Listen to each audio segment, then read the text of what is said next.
আসসালামু আলাইকুম। কেমন আছেন সবাই? তো আজকে একটা বিষয় নিয়ে আপনাদের সাথে কথা বলতে চাই। সেই বিষয়টা হইল, এই যে আমরা যারা বিদেশে আছি, প্রবাসে,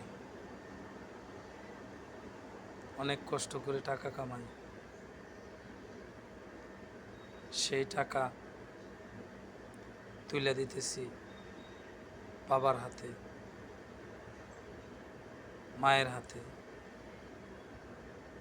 দেখা যাচ্ছে তারা এই টাকা দিয়া সবাইরে নিয়া চলতেছে। কিংবা বাবা আপনার এই টাকা দিয়া জমি কিনতেছে, সম্পদ করতেছে তার নিজের নামে। আপনার নামে সে কিছুই কিনতেছে না।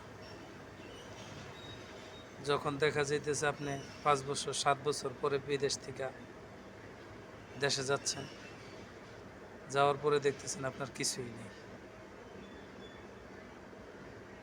আপনার কিছুই নেই। তখন দেখা যাইতেছে আপনার সাথে আপনার ভাই কিংবা আপনার আব্বার তর্ক লেগে যাইতেছে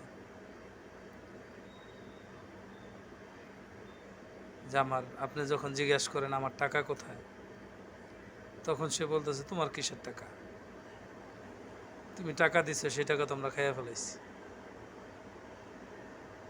আর তোমরা বিদেশ পাঠানোর জন্য আমরা টাকা দিছি না। সেই জন্য বলবো ভাই, আপনার টাকা আপনার কাছেই রাখেন। আপনার টাকা আপনার হেফাজতে রাখেন। একটা অ্যাকাউন্ট করেন, অ্যাকাউন্ট করে সেই অ্যাকাউন্টে টাকা রেখে দেন। আপনার ভবিষ্যতের ভার কারোর হাতে দিবেন না।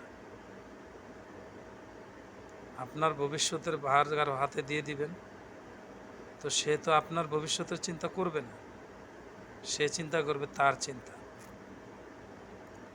আপনার ভবিষ্যতের চিন্তা করার ঠেকা কি তার?